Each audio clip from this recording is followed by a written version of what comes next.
This is the Samsung Z Flip5. Why do we have this? This is the Samsung Z Flip5, which is probably the most important foldable from Samsung this year because not only it features a lot of upgrades, but it also has this signature large external display, which is also known as the flex window. So I've been using for more than a week, and here's my thoughts on why the Z Flip5 could very well be the best flippable phone this year.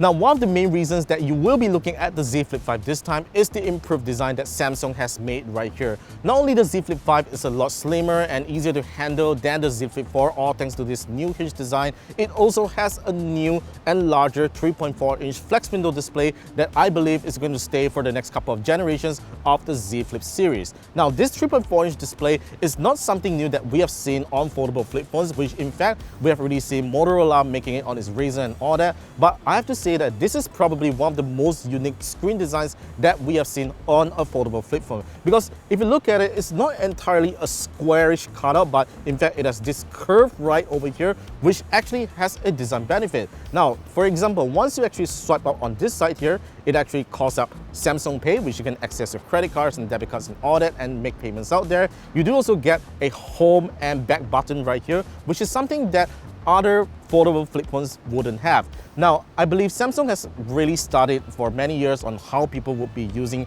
their flip phones and all that, which is why they have finally kind of make this flex window a little bit better than the rest out there. Now, for example, this is the main wallpaper that I've set right over here, but you can basically just change it by just tapping and hold. And as you can see, you can change into a couple of different clock faces if you want to, and you can configure them inside the phone if you want to as well. And not only just that, the widgets that Samsung has done on this flex window is really way more beautiful than other foldable flip phones that I have seen. Now let's swipe over to the left here.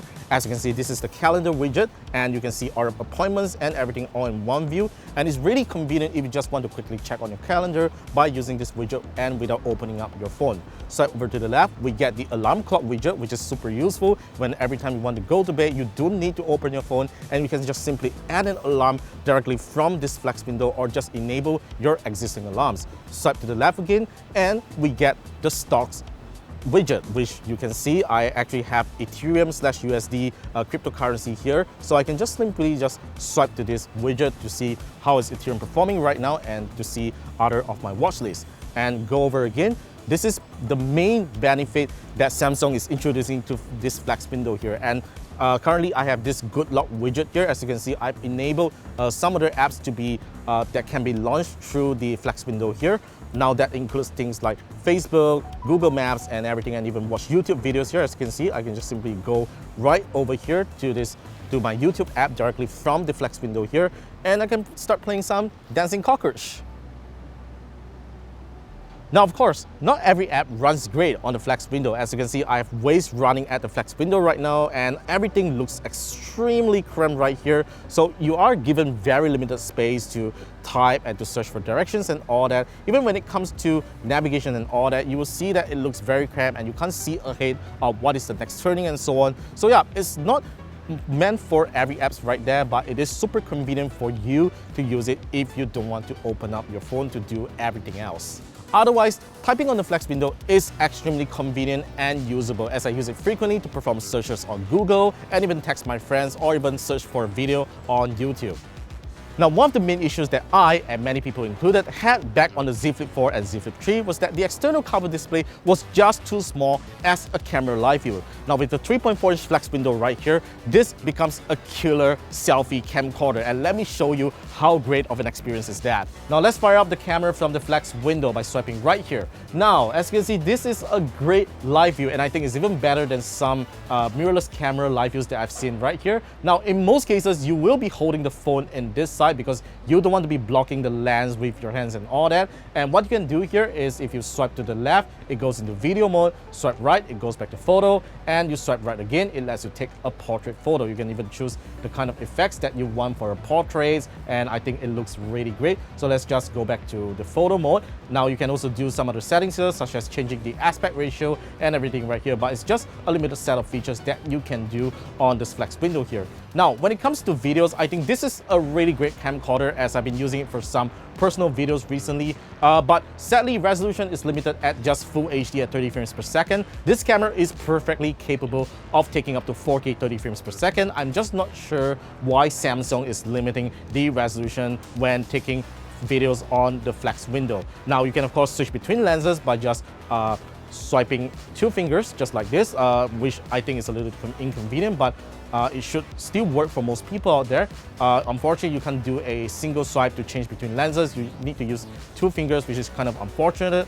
But if you want to start taking videos, all you need to do is to just tap on it and a video will already start recording. Now look at it. Isn't this a great camcorder? I think a lot of vloggers are going to love this feature. But really Samsung, I think you should really just enable 4K 30 FPS on this flex window display because it's kind of wasted. Most vloggers actually shoot at 4K these days. So yeah, 1080p is just unacceptable for the flex window camera mode.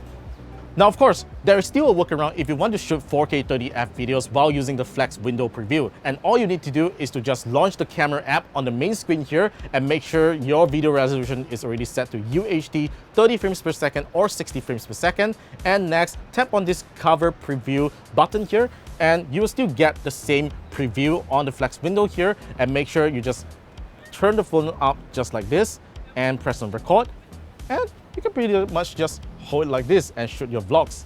Pretty easy, right? So yeah, there's really simply just no reason that Samsung is limiting that Full HD resolution when you're shooting directly from the flex window, and I think it's really unreasonable for them to do that.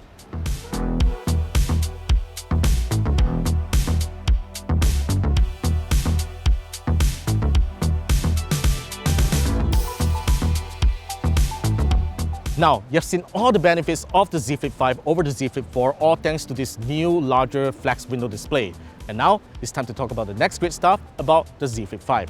Now, this phone is now powered by a more powerful and more efficient Snapdragon 8 Gen 2 4 Galaxy chipset that is found on the S23 Ultra. You get 8GB of RAM and 256GB of storage, and even though you still get the same 6.7-inch dynamic 2X AMOLED display that's on the Z Flip4, this display is in fact brighter outdoors now because it can push a peak brightness of 1750 nits, and I call that a big win because as you can see, we are now outside in this bright outdoor lighting and you can still see the display properly.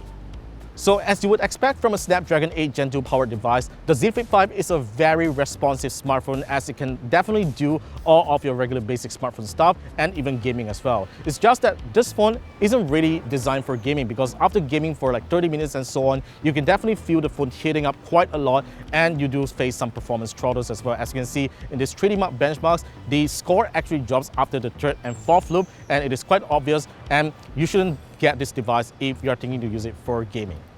In terms of battery life, the Galaxy Z Flip5 uses the same 3700 mAh battery that is from the Galaxy Z Flip4, which by all means is neither great nor bad because we really didn't encounter any serious battery issues back on the Z Flip4, all thanks to its power-efficient internals. And on the Z Flip5, the Snapdragon 8 Gen 2 for Galaxy SoC is still a very power-efficient chipset, which is why we are able to get up to 4 to 5 hours of screen-on time on a single charge before needing a charge. But the only thing that I really hope Samsung would do is to have faster charging on this thing, because having 25 watts of fast charging is still relatively slow, and even though it has a small battery to juice up, I kind of wish that it would have at least given the 45 watt fast charging on this phone here. And even though it has wireless charging, it is still limited at 15 watts. So yep, overall I have to say that there's no serious battery drain issues on this phone, and it will last you for a day of charge if you're using it for texting and all that. But if you're using it more heavily for shooting videos and photos,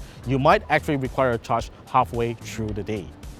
So with all the upgrades that Samsung has introduced on the Z Flip5 over the Z Flip4, I think the Z Flip5 is a worthy consideration if you're thinking to buy this as your first foldable phone, or even if you're thinking to upgrade from an older Z Flip phone, because this flex window is what makes the whole difference. I mean, in terms of performance, I personally think it's not too much of a real-world upgrade over the Z Flip4, but really, buying the Z Flip5 is really all about using this new and larger flex window. So yeah, that's all for my thoughts on the Galaxy Z Flip5. It currently retails at 4,499 ringgit, and you can head on to the link below to purchase one if you're interested in getting one. So yeah, that's all for my thoughts on the Z Flip5. Thank you very much for watching this video. Make sure you stay subscribed to our channel for more videos coming right up, and I'll see you guys in the next one.